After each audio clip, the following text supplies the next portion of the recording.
Class 9th NCERT आज फिर से देखते हैं। पिछली वीडियो में हमने देखा था कि जो आपका पिछला चैप्टर था दो चर वाले रैखिक समीकरण, उनमें जो प्रश्नावली 4.4 था उसके सवाल हम कैसे करते हैं। और अगर उनमें से कोई भी सवाल आपको ना आया हो, पूरे चैप्टर में से कोई सवाल ना आया हो, तो आप पूछ सकते हैं जाके हमारे फेसबुक पेज या कमेंट सेक्शन में, अगर आपको सवाल का नंबर याद है। ठीक है, तो मैंने आपसे कहा था कि अगली वीडियो में हम पढ़ेंगे यूक्लिड की ज्यामिति का परिचय।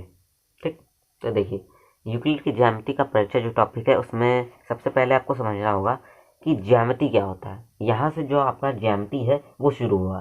ठीक, इसके बाद से हम ज्यामिति के ही चैप्टर पढ़ेंगे अभी। ठीक है, आगे जो त्रिभुज है, कोण है, ठीक है, जो निर्देशांक ज्यामिति है वही हम पढ़ेंगे। तो ज्यामिति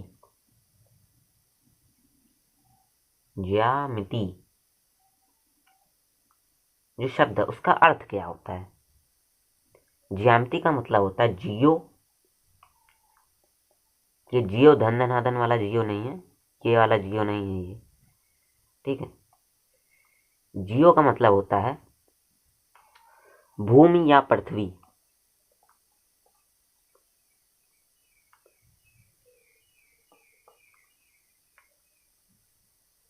जैसे आप ज्योग्राफी पढ़ते होंगे तो उसमें आप भूगोल मतलब, तो उसमें आप पृथ्वी के बारे में अच्छे से अध्ययन करते हैं। तो ज्यामिति का मतलब होता है जियो और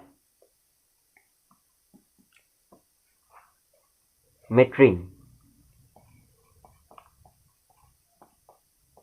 मीट्रिन का मतलब होता है मापना।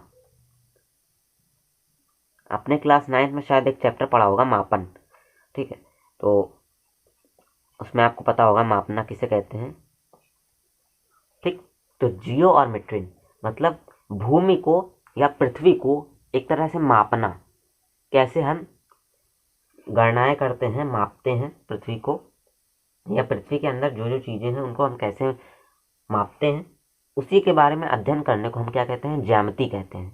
तो आपको समझ में आ गया होगा ज्यामिति का जो शाब्दिक अर्थ है वो क्या होता है। ठीक, तो अब बात आती है यूक्लिड की ज्यामिति। तो समझ में आ गया, लेकिन यूक्लिड की ज्यामिति मतलब, देखिए यूक्लिड एक वैज्ञानिक थे जिन्होंने गणित के बारे में अध्ययन किया, और अपना जो अध्ययन था उन्होंने उससे एक किताब लिखी 13 अध्यायों की, जिसका नाम है एलिमेंट्स। एलिमेंट्स एक किताब है।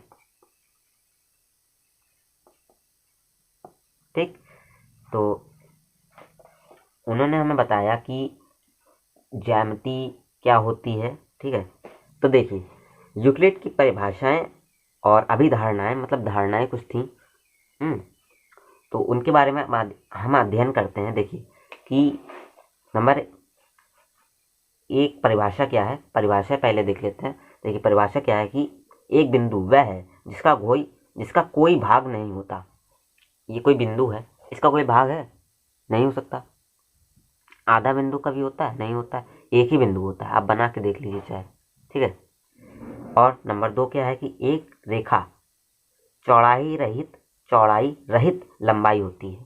जैसे एक रेखा है, ठीक, या फिर ऐसे कर लीजिए, इसमें लंबाई नहीं, इसमें सिर्फ चौड़ाई होती है। समझ रहे हैं आप, इसमें लंबाई नहीं होती, इसमें चौड़ाई होती है। तीसरा क्या है कि एक रेखा के सिरे बिंदु होते हैं। जैसे हमने एक रेखा खींची तो इसके जो सिरे हैं वो क्या है, एक बिंदु है। ठीक, समझ गया। जो चौथा है वो क्या है कि एक सीधी रेखा ऐसी रेखा है जो स्वयं पर बिंदुओं के साथ सपाट रूप से स्थित होती है। जैसे हम बिंदु बना दे छोटे छोटे पास पास, ठीक है, ऐसे सपाट बिल्कुल सीधे एक ही लाइन में, तो ये क्या एक रेखा का रूप ले लेती है। जैसे ये रेखा, इसमें बहुत सारे बिंदु हैं, उनसे मिलकर एक रेखा बनती है। यही जो तात्पर्य है यूक्लिड का, वही है। ठीक है, पांचवा क्या है कि एक पृष्ठ वह है जिसकी केवल लंबाई और चौड़ाई होती है। जैसे कोई पृष्ठ है, जैसे ये बोर्ड है, ठीक, इसमें क्या है, सिर्फ लंबाई और चौड़ाई होती है। समझ गए। पृष्ठ के किनारे रेखाएं होती हैं। जैसे ये किनारे हैं, ये क्या है, रेखाएं होती हैं, जैसे ये भी रेखाएं हैं एक प्रकार की, ठीक है। और एक समतल पृष्ठ एक ऐसा पृष्ठ है जो स्वयं पर सीधी रेखाओं के साथ सपाट रूप में स्थित होता है। देखिए यहाँ पे अगर हम रेखाएं बनाएं, देखिए बहुत सारी रेखाएं बन जाएंगी, तो ये रेखाओं के रूप में, सपाट रेखाओं के रूप में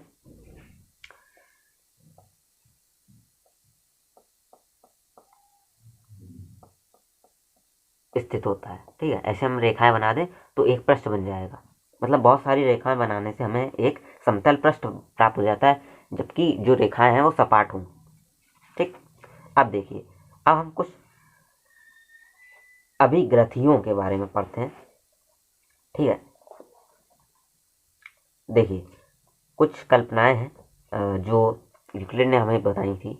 वो क्या है कि नंबर 1, वे वस्तुएं जो एक ही वस्तु के बराबर हों एक दूसरे के बराबर होती हैं। वे वस्तुएं जो एक ही वस्तु के बराबर हों, आप ऐसे समझिए, देखिए कि आपके पास कोई पेन है, ठीक, जैसे ये मार्कर है, मान लीजिए ये मार्कर है, कैमलिन का मार्कर है ये, तो आप ऐसे ही 3-4 कैमलिन के यही वाले मार्कर ले आइए, ठीक। तो वो क्या होंगी, एक दूसरे के बराबर होंगी, उनकी लंबाई चौड़ाई, उनमें इंक सब एक जैसे ही होंगी, समझ रहे हैं आप।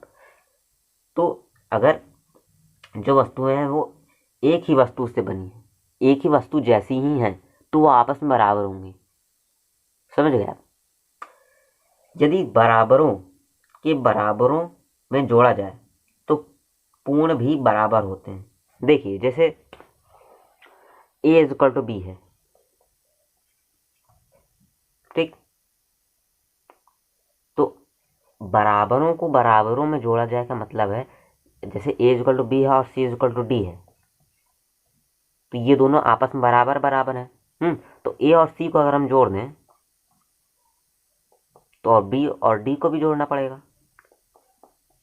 तो a इक्वल टू सी है और b इक्वल टू डी है, a को हम क्या ले सकते हैं, b ले सकते हैं, c को हम क्या ले सकते हैं, d ले सकते हैं, तो b इक्वल टू क्या हो गया, d हो गया। b plus D equal to B plus D, मतलब बराबर बराबर के बराबर ही होते हैं। मतलब अभिग्रहित क्या है कि यदि बराबरों को बराबरों में जोड़ा जाए तो पूर्ण भी बराबर होते हैं, बराबरों को बराबर में जोड़ा जाए तो पूर्ण भी बराबर होते हैं, यही कहने का मतलब है, ठीक है। और भी हमारे पास जो है अभिग्रहित हैं, उन्हें हम अगली वीडियो में देखेंगे। इस वीडियो में बस इतना ही, धन्यवाद।